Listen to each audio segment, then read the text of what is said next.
2009 model. 2009 model. നമ്മുടെ Swift അല്ലേ? Swift ആണ്. എങ്ങനെയാണ് വണ്ടി കാണുമ്പോൾ തന്നെ ഒരു അടിപൊളിയായിട്ട് കിടക്കുന്നത്? എങ്ങനെയാണ് ഓണർഷിപ്പ്? 2016 മോഡൽ. കിലോമീറ്റർ 30,000 കിലോമീറ്റർ ഓടിയിട്ടുള്ളൂ. 2013 മോഡലാണ്. 2013 മോഡൽ.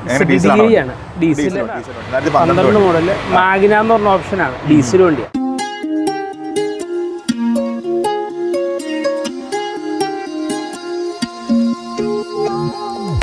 എല്ലാവർക്കും നമസ്കാരം. ഞാൻ ഉഴക്കാരൻ്റെ പുതിയൊരു എപ്പിസോഡിലേക്ക് എല്ലാവർക്കും ഹൃദയം നിറഞ്ഞ സ്വാഗതം. ഞാൻ നിങ്ങളുടെ മുന്നിലേക്ക് എത്തിക്കാൻ വേണ്ടി പോകുന്ന ഒരു പുതിയ വാഹന റിവ്യൂ അല്ല കേട്ടോ. അപ്പോൾ ഏകദേശം ബാക്ക്ഗ്രൗണ്ടൊക്കെ കാണുമ്പോൾ തന്നെ നിങ്ങൾക്ക് മനസ്സിലായിട്ടുണ്ടാവും എവിടെ നിൽക്കുന്നതെന്നുള്ള കാര്യം.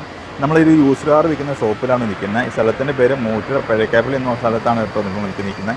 അപ്പോൾ ടൂ ബ്രദേഴ്സ് എന്നാണ് ഈ ഷോപ്പിൻ്റെ പേര്. അവിടെ ലോ ബജറ്റ് മുതലുള്ള നിരവധി വാഹനങ്ങൾ ഇവിടെ അവൈലബിൾ ആണ്. അപ്പോൾ നമ്മുടെ 1-2 ചങ്ക് സബ്സ്ക്രൈബേഴ്സ് നമ്മുടെ അടുത്ത് വിളിച്ച് ചോദിച്ചിട്ടുണ്ടായിരുന്നു, എന്തുകൊണ്ടാണ് ബ്രോ ഇപ്പോൾ യൂസ്ഡ് കാറിൻ്റെ വീഡിയോ ഒന്നും കാണുന്നില്ലല്ലോ എന്നൊക്കെ പറഞ്ഞ് ചോദിച്ചിട്ടുണ്ടായിരുന്നു. അപ്പോൾ ഏകദേശം എനിക്ക് തോന്നുന്നു ഒരു 2 മാസമായി നമ്മൾ യൂസ്ഡ് കാറിൻ്റെ വീഡിയോ ഇപ്പോൾ ചെയ്തിട്ട് 2 മാസം അടുത്തായിട്ടുണ്ടാവുമായിരിക്കും. നിങ്ങളുടെ എല്ലാ അഭിപ്രായം മാനിച്ചുകൊണ്ട് നിങ്ങളെ പരിചയപ്പെടുത്താൻ വേണ്ടി പോകുന്ന ഇവിടുത്തെ വാഹനങ്ങളുടെ വിശേഷങ്ങളാണ്. അപ്പോൾ ഒരുപാട് പറഞ്ഞ് താമസിപ്പിക്കേണ്ട, നേരെ നമ്മുടെ വീഡിയോയിലേക്ക്.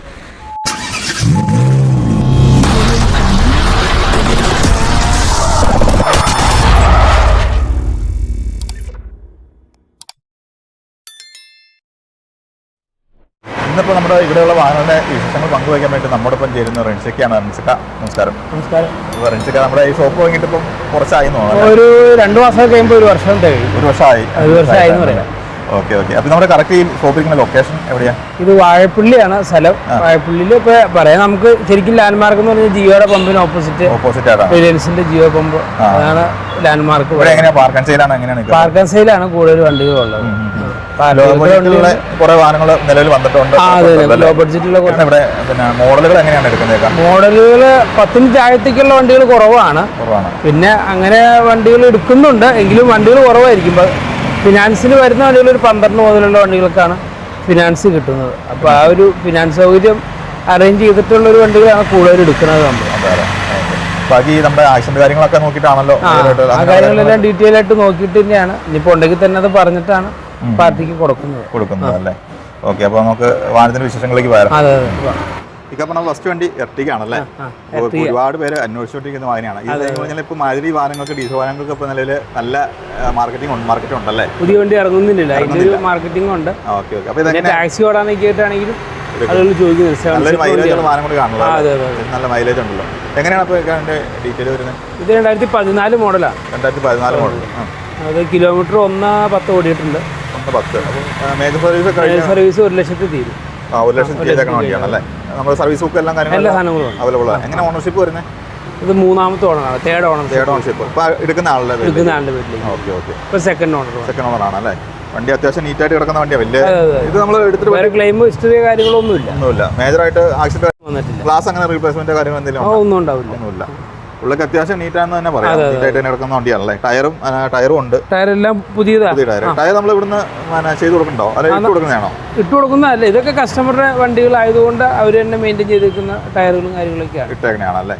ഓക്കെ. അപ്പോൾ എങ്ങനെയാണ് അതിന്റെ വില വരുമ്പോൾ 5,400 വരുന്നത്. പിന്നെ ചെറിയ അറേഞ്ച്മെന്റ്സ് ഒക്കെ നമുക്ക് അതിൻ്റെ ചെയ്ത് കൊടുക്കാം. പ്രൈസ് നെഗോഷ്യബിൾ ആണ്.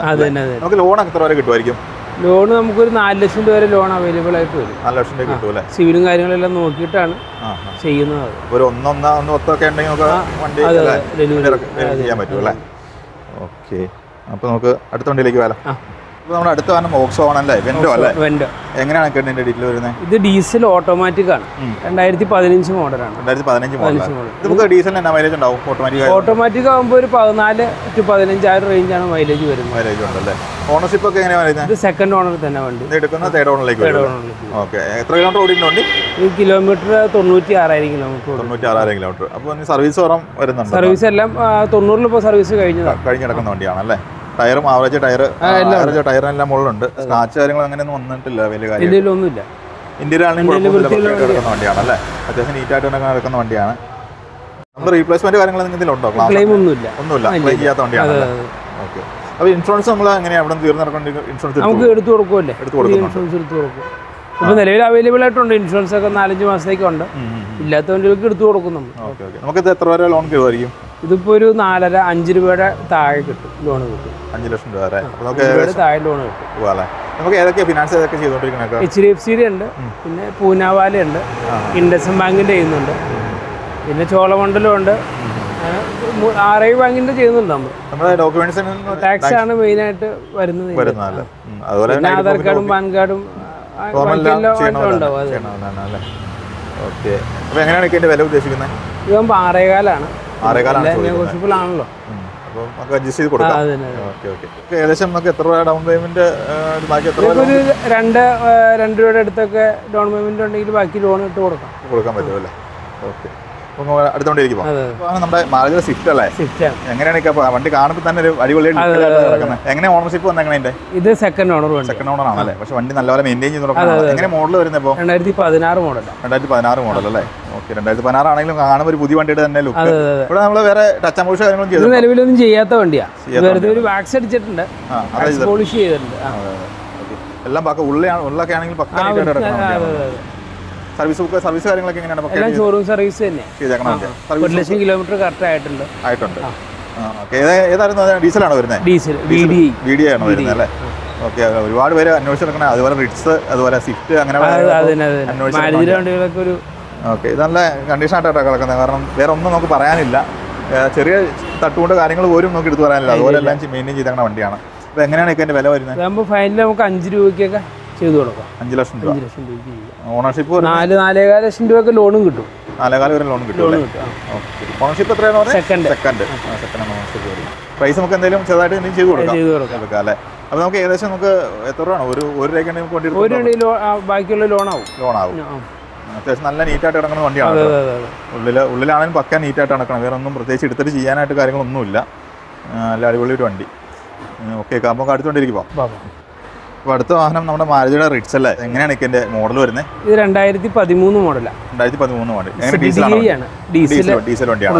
Okay okay. എത്ര കിലോമീറ്റർ ഓടിയിട്ടുണ്ട്? അപ്പോൾ ഇത് 140 കിലോമീറ്റർ. 140 ഓടിയിട്ടുണ്ട്. അപ്പം കാര്യങ്ങളൊക്കെ കഴിഞ്ഞ് കിടക്കണയാണോ? അത് ഒന്നിന്റെ എല്ലാ സർവീസും കഴിഞ്ഞ കിടക്കണ വണ്ടിയാണ്. ഓണർഷിപ്പ് ഷോറൂമിൽ തന്നെ ചെയ്യണേ. അതല്ലേ? മാരുതിയുടെ സർവീസ് ബുക്ക് കാര്യങ്ങളെല്ലാം എല്ലാ സാധനങ്ങളും ഉണ്ട്. ഓണർഷിപ്പ് എങ്ങനെയാണ് വരുന്നത്? Second owner. ഇനി എടുക്കുന്ന ആൾ തേർഡിലേക്ക്. എങ്ങനെയാണ് വില പറയുന്നത്? നമുക്ക് ഒരു 3.35-നൊക്കെ ഫൈനൽ കൊടുക്കാൻ പറ്റും. 3.35. ഓക്കെ. പ്രൈസ് നെഗോഷ്യബിൾ ആണോ? എന്തെങ്കിലും അത് ചെയ്യില്ല. അതൊക്കെ ഒരു ഫൈനലായിട്ട് ചെയ്തു കൊടുക്കാം. പക്ഷേ ഉള്ളൊക്കെ വെക്കാൻ നീറ്റായിട്ട് വേറെ പോളിഷ് കാര്യങ്ങളും ചെയ്തിട്ടില്ല. വണ്ടി പറഞ്ഞു എടുത്തിട്ടല്ലേ? അത്യാവശ്യം നീറ്റായിട്ട് തന്നെ കൊണ്ടുനടക്കുന്ന വണ്ടിയാണല്ലേ? ഇതിന്റെ കാര്യങ്ങൾ ടയർ ആവറേജ് ടയർ സർവീസ് ആകുമ്പോൾ തന്നെ വണ്ടി അത്യാവശ്യം നീറ്റ് തന്നെ ആയിരിക്കും. വേറെ തട്ടുകൊണ്ട കാര്യങ്ങൾ അങ്ങനെയൊന്നും വന്നിട്ടില്ല. ഗ്ലാസ് റീപ്ലേസ്മെന്റ് കാര്യങ്ങളൊന്നും വന്നിട്ടില്ല. ഓക്കെ. അപ്പോൾ പ്രൈസ് നമുക്ക് എന്തെങ്കിലും ചെറുതായിട്ട് എന്തെങ്കിലുമൊക്കെ ചെയ്ത് കൊടുക്കാം അല്ലേ? ഓക്കെ. അപ്പോൾ നമുക്ക് അടുത്തോണ്ടിരിക്കുമ്പോ അടുത്തോണ്ടിരുന്നത് വാഗണർ അല്ലേ? എങ്ങനെയാണ് മോഡൽ വരുന്നത്? 2009 മോഡലാണ്. 2009 മോഡൽ. ഓക്കെ. Petrol LXi. ഇത് 2009 മോഡലാകുമ്പോൾ നമുക്ക് ഫിനാൻസിലേക്ക് വരാൻ ബുദ്ധിമുട്ടാണ്. പിന്നെ പ്രൈവറ്റ് ഫിനാൻസ് ഒക്കെ കിട്ടി. അപ്പോൾ ഇതിന്റെ വില തന്നെയാണ് ഉദ്ദേശിക്കുന്നത്. ആദ്യം ചോദിക്കട്ടെ. നമുക്ക് ഫൈനൽ ഒരു 1.40 കൊടുക്കാവുന്നതാണ്. 1.40 കൊടുക്കാം. അപ്പോൾ ലോ ബജറ്റ് വണ്ടികൾ അന്വേഷിച്ച് കിടക്കുന്നവർക്ക് പറ്റിയൊരു വണ്ടിയാണ് വാഗണർ. സാധാരണ ഒരു ഓട്ടോ ഒക്കെ എടുക്കണമെങ്കിൽ ഏകദേശം പറഞ്ഞ റേറ്റ് വരും. എങ്ങനെയാണ് ഇപ്പോൾ സർവീസ് കാര്യങ്ങളൊക്കെ എങ്ങനെയാണ്? സർവീസ് എല്ലാം പുറത്ത് ചെയ്തേക്കണ വണ്ടിയാണ്. ഓണർഷിപ്പ് എത്രയാണെന്ന് പറഞ്ഞാൽ? Second owner. സെക്കൻഡ്. ഇനി എടുക്കുന്ന ആൾ തേർഡിലേക്ക് വരും. മോഡൽ പറഞ്ഞ എത്രയാണ്? 2009 മോഡൽ. ഓക്കെ. ഇൻഷുറൻസ് കാര്യങ്ങളെല്ലാം ഉള്ളതാണോ? എല്ലാം ഉണ്ട്. 4-5 മാസത്തേക്ക് ഇൻഷുറൻസ് ഉണ്ട്. ടയറൊക്കെ എല്ലാം പുതിയ ടയറാണ് കിടക്കുന്നത്. ഉള്ളാണെങ്കിലും വലിയ കുഴപ്പമില്ല. പഴക്കം വന്നതിന്റെ ഒരു ചെറിയ വന്നിട്ടുള്ളൂ. റീപ്ലേസ് അങ്ങനെ കാര്യങ്ങളൊന്നുമില്ല. നമുക്ക് ആക്ഷൻ ഹിസ്റ്ററി കാര്യങ്ങളൊന്നും വന്നിട്ടില്ല. ഗ്ലാസ് ഒന്നും റീപ്ലേസ് ചെയ്തിട്ടില്ല. ഓക്കെ. അപ്പോൾ ഇങ്ങനെ വെച്ച് നോക്കുവാണെങ്കിൽ നമുക്ക് ലോജിക്ക് പെട്ടെന്ന ഒരു വാഹനം അല്ലേ? സാധാരണക്കാരനെ സംബന്ധിച്ച് പെട്ടെന്ന് എടുക്കാൻ പറ്റിയ ഒരു വാഹനമാണ്. അത്യാവശ്യം വലിയ കുഴപ്പമില്ലാത്ത വണ്ടിയാണല്ലേ? ഓക്കെ. ഇത് രജിസ്ട്രേഷൻ വരുന്നത് KL 46 അല്ലേ? ഓക്കെ. അപ്പോൾ നമുക്ക് അടുത്തോണ്ടിരിക്കും. നിസാൻ മൈക്ര അല്ലേ? എങ്ങനെയാണോ വരുന്നത്? ഓപ്ഷൻ 2017 മോഡലാണ്. 2017 മോഡൽ. ഓട്ടോമാറ്റിക് ആണോ വണ്ടി? മാനുവൽ പെട്രോൾ ആണോ വരുന്നത് അല്ലേ? ഇതിന് ഏകദേശം നമുക്ക് എന്നാ മൈലേജ് ഉണ്ട് വണ്ടിക്ക്? ഇത് മൈലേജ് നമുക്കൊരു 16 ഉണ്ടാവും. പെട്രോൾ അല്ലേ? ഓക്കെ. അപ്പോൾ ബാക്കി എങ്ങനെയാണ് ഡീറ്റെയിൽ? ഇതിന്റെ എക്സൽ എന്ന് പറഞ്ഞൊരു വേരിയന്റ് ആണ്. ഇത് മിഡിൽ ഓപ്ഷൻ ആയിട്ട് വരും. മിഡിൽ ഓപ്ഷൻ ആണ്. ഓണർഷിപ്പ് എത്രയാണ്? സിംഗിൾ ഓണർ വണ്ടിയാണല്ലേ? ഉള്ളൊക്കെ ആണെങ്കിലും വലിയ കുഴപ്പമില്ല. വണ്ടി നല്ല നീറ്റ് വണ്ടിയാണ്. 60,000 കിലോമീറ്റർ ഓടിയിട്ടുണ്ട്. 60,000 കിലോമീറ്റർ വണ്ടി ഓടിയിട്ടുള്ളൂ അല്ലേ? ഓക്കെ. ടയറും വേറെ കാര്യം ഒന്നും പറയണ്ടല്ല. എല്ലാം ഉണ്ട്. അത്യാവശ്യം നീറ്റാണ്. വേറെ സ്ക്രാച്ച് കാര്യങ്ങൾ വലിയ സ്ക്രാച്ച് റീപ്ലേസ്മെന്റ് ഒന്നും വന്നിട്ടില്ല. ഓക്കെ. അപ്പോൾ എങ്ങനെയാണ് നമ്മൾ വില? നമുക്കൊരു ഫൈനൽ 3.5 കൊടുക്കാൻ പറ്റും. 3.5 കൊടുക്കാൻ പറ്റും അല്ലേ? നമുക്ക് എന്തെങ്കിലും പ്രൈസ് എന്തെങ്കിലും അഡ്ജസ്റ്റ് ചെയ്ത് കൊടുക്കാം അല്ലേ? ഫിനാൻസ് എത്ര കിട്ടുമായിരിക്കും? ഒരു 3 രൂപ അടുത്ത് ഫിനാൻസ് കിട്ടും. 3 രൂപ ഫിനാൻസ് കിട്ടും. ബാക്കി നിസ്സാര പൈസ അടച്ചാൽ വണ്ടി ഇറക്കൊണ്ട് പോകാൻ പറ്റും അല്ലേ? നമുക്ക് ഞാൻ ചോദിക്കട്ടെ, നമുക്ക് ഫിനാൻസ് നമുക്ക് എത്ര ദിവസം താമസം ഉണ്ടാവും നോർമലിൽ? ഒരു 7 ദിവസമാണ്. ഓക്കെ, നമ്മുടെ അടുത്ത വണ്ടി ഡാറ്റ്സൺ അല്ലേ? ഡാറ്റ്സൺ എങ്ങനെയാണ് അതിന്റെ ഡാറ്റ്സൺ റെഡിഗോ എന്ന് പറഞ്ഞൊരു മോഡലാണ്. റെഡിഗോ 2016 മോഡലാണ്. Kilometre 30,000 kilometre ഓടിയിട്ടുള്ളൂ. പെട്രോൾ അല്ലേ വണ്ടി? പെട്രോൾ വണ്ടി. ആ ഓക്കെ. പെട്രോൾ ഫുൾ ഓപ്ഷൻ ആണ്. ഡീസൽ വരുന്നില്ല. പെട്രോൾ വരുന്നുള്ളൂ. ഓക്കെ, ഫുൾ ഓപ്ഷൻ ആണ് വണ്ടി വരുന്നത്? ആ, പെട്രോളിൽ ഫുൾ ഓപ്ഷൻ ആണ് വരുന്നത്. ഓക്കെ, ബാക്കി ഇൻഷുറൻസ് കാര്യങ്ങളൊക്കെ എങ്ങനെയാണ്? ഇൻഷുറൻസ് 4 മാസത്തേക്ക് ഇൻഷുറൻസ് ഉണ്ട്. സിംഗിൾ ഓണർ വണ്ടിയാണ്. ഉള്ളൊക്കെ ആണെങ്കിൽ നീറ്റായിട്ട് തന്നെ കിടക്കുന്നത്. വേറെ സ്റ്റാച്ച് കാര്യങ്ങളൊന്നും എടുത്തു പറയേണ്ട സ്റ്റാച്ച് കാര്യങ്ങളൊന്നും ഒന്നുമില്ല. വൃത്തിയായിട്ട് കിലോമീറ്റർ കുറവാണ്. എത്ര ഓണർഷിപ്പ് പറഞ്ഞേ? Single ownership. നീ എടുക്കുന്ന ആൾ സെക്കൻഡ് ഓണർഷിപ്പ് മാറുമല്ലേ? ഓക്കെ, ഗ്ലാസ് അങ്ങനെ കാര്യങ്ങൾ റീപ്ലേസ്മെന്റ് ഒന്നുമില്ല. ആക്സിഡന്റ് ഹിസ്റ്ററി കാര്യങ്ങളൊന്നുമില്ല. സർവീസ് ബുക്ക് ഒക്കെ അവൈലബിൾ ആണ്? എല്ലാം ഉണ്ട് അല്ലേ? എങ്ങനെയാണ് ഇപ്പോൾ അതിന്റെ വില ഉദ്ദേശിച്ചത്? ഫൈനൽ നമുക്കൊരു 2.35 ഫൈനൽ ചെയ്ത് കൊടുക്കാം. 2.35 അല്ലേ? ചെറിയൊരു അറേഞ്ച്മെന്റ്സ് ഒക്കെ ചെയ്ത് കൊടുക്കാം. ഓക്കെ, നമുക്ക് ഏകദേശം എന്നാ മൈലേജ് കിട്ടും ഈ വണ്ടിക്ക്? ഇപ്പൊ എന്നാലും ഒരു 15-16 റേഞ്ചിൽ കിട്ടും. ആ റേഞ്ചിൽ കിട്ടും അല്ലേ? ഓക്കെ, നമുക്ക് അടുത്തോണ്ടിരിക്കുമ്പോൾ അടുത്ത വണ്ടി നമ്മുടെ ഹുണ്ടായുടെ i20 അല്ലേ? എങ്ങനെയാണ് ഡീറ്റെയിൽ വരുന്നത്? ഇത് 2012 ആണ്. 2012 മോഡല്. മാഗ്ന എന്ന് പറഞ്ഞ ഓപ്ഷനാണ്. ഡീസൽ വണ്ടിയാണ്. ഡീസൽ തന്നെ. 90,000 കിലോമീറ്റർ ഓടിയിട്ടുണ്ട്. 90,000 കിലോമീറ്റർ ഓടിയിട്ടുണ്ട്. ഓണർഷിപ്പ് വരുന്നത് എങ്ങനെയാണ്? 3ാമത്തെ ഓണറിൽ ഇപ്പോൾ നിൽക്കുന്ന വണ്ടി. പിന്നെ എടുക്കുന്ന ആൾ 4ാമത്തെ ഓണർ. അപ്പോൾ ഓക്കെ, അപ്പോൾ എങ്ങനെയാണ് വില? ഇതാകുമ്പോൾ 2.90 നമുക്ക് 2.90 അല്ലേ? അത്യാവശ്യം നീറ്റായിട്ട് തന്നെ വൃത്തിയായിട്ട് തന്നെ എടുക്കുന്നു. അതെ, ടയർ ആവശ്യം ചെറിയ ലോ ബഡ്ജറ്റ് ആളുകൾക്ക് ഡീസൽ വണ്ടികൾക്കൊക്കെ പറ്റും. എടുക്കുന്നുണ്ട്. ഉള്ളൊക്കെയാണ് പക്കയായിട്ട് കിടക്കുന്ന വണ്ടി. നീറ്റ് വണ്ടിയാണ്. ഇത് നമ്മൾ അപ്പോൾസറി ഇവിടെ ചെയ്തേക്കണാണ്? അല്ലല്ല, അത് വണ്ടി വരുമ്പോൾ ഉള്ളതാണ്. നമുക്ക് കിട്ടുമ്പോൾ ഉള്ളതാണ്. ടയർ ആണെങ്കിലും ടയറും ഉണ്ട്. ഇൻഷുറൻസ് പുതിയ എടുത്തു കൊടുക്കാം. ഇൻഷുറൻസ് തീർന്നു നടക്കുവാണ്. എങ്ങനെ ആക്സിഡന്റ് കാര്യങ്ങൾ എന്തെങ്കിലും വന്നിട്ടുണ്ടോ? ക്ലെയിം കാര്യങ്ങളൊന്നും ഇല്ല. ചെറിയ ബോഡി ടച്ചിങ് കാര്യങ്ങളൊക്കെ മോഡൽ കുറഞ്ഞ വണ്ടിയാണല്ലോ. ഗ്ലാസ് റീപ്ലേസ്മെന്റ് അങ്ങനെ ക്ലെയിം അങ്ങനെയൊന്നുമില്ല, ഒന്നും മാറിയിട്ടില്ല. നമുക്ക് ലാസ്റ്റ് ഇപ്പോൾ ഏകദേശം എന്നാ വിലയ്ക്ക് കൊടുക്കാൻ? ഒരു 2.45 രൂപയ്ക്കൊക്കെ ഫൈനല് കൊടുക്കാവുന്ന വണ്ടി. നമുക്ക് ലോൺ എത്ര വരെ കിട്ടുമായിരിക്കും? നമുക്ക് ഇതിനൊരു 2 രൂപയുടെ അടുത്ത് ലോൺ കിട്ടും. 2 രൂപ അടുത്ത് ലോൺ കിട്ടും. അപ്പം ഇത്രയാണ് നമുക്ക് ലോ ബഡ്ജറ്റിലേക്ക് വരുന്ന വാഹനങ്ങൾ ഇപ്പോൾ നിലവിൽ സ്റ്റോക്കായിട്ട് ഇവിടെ കിടക്കുന്നത്. ലോ ബഡ്ജറ്റിന്റെ വാഹനങ്ങൾ ഇതാണ്. ഇനി 2 വണ്ടികൾ വരാനുണ്ട്. അപ്പം ഇന്നത്തെ വീഡിയോ നമുക്ക് ഇവിടെ വൈൻഡപ്പ് ചെയ്താലും. അപ്പോൾ നമുക്ക് നീ പറഞ്ഞ പോലെ തന്നെ നമുക്ക് അടുത്ത വീഡിയോയിൽ നമുക്ക് പ്രീമിയം കാറുകളും പിന്നെ ഈ പറഞ്ഞ യൂസ് കുറച്ച് വണ്ടികൾ വരാനുണ്ട്. ഉൾപ്പെടുത്തി നമുക്ക് ചെയ്യാം. അപ്പം ഇക്കടെ നമ്പർ ഞാൻ താഴെ കൊടുത്തേക്കാം. അപ്പോൾ നിങ്ങൾക്ക് ഈ വാഹനങ്ങളെ പറ്റി ഏതെങ്കിലും എൻക്വയറീസോ അല്ലെങ്കിൽ വാങ്ങാൻ താല്പര്യം ഉണ്ടെങ്കിലോ എന്തെങ്കിലും ഉണ്ടെങ്കിൽ ലിക്കിയായിട്ട് കോൺടാക്ട് ചെയ്യാവുന്നതാണ്. അപ്പോൾ ഇന്നത്തെ ഈ കുഞ്ഞു വീഡിയോ ഇവിടെ വൈൻഡപ്പ് ചെയ്യാൻ വേണ്ടി പോവുകയാണ്. അപ്പോൾ വീഡിയോ ഇഷ്ടപ്പെട്ടാൽ തീർച്ചയായിട്ടും നിങ്ങൾ ലൈക്ക് ചെയ്യുക, ഷെയർ ചെയ്യുക. അതുപോലെ നിങ്ങൾ ചാനൽ സബ്സ്ക്രൈബ് ചെയ്തിട്ടില്ലെങ്കിൽ ദയവായിട്ട് ചാനൽ സബ്സ്ക്രൈബ് ചെയ്ത് സപ്പോർട്ട് ചെയ്യുക. അപ്പോൾ എല്ലാവർക്കും നല്ലൊരു ദിവസമാകട്ടെ എന്ന് ആശംസിച്ചുകൊണ്ട് നിർത്തുന്നു. നന്ദി, നമസ്കാരം.